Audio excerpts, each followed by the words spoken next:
Assalamualaikum warahmatullahi wabarakatuh.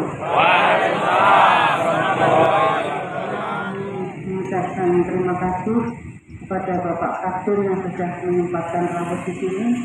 Demikian juga kepada teman-teman semua.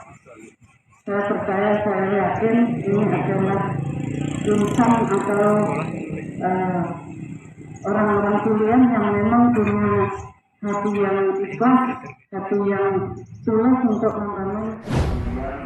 Kita harus, alhamdulillah kita mempunyai camat seperti beliau. Kita harus mendukung siapa lagi yang akan membangun Sule kalau tidak bukan kita.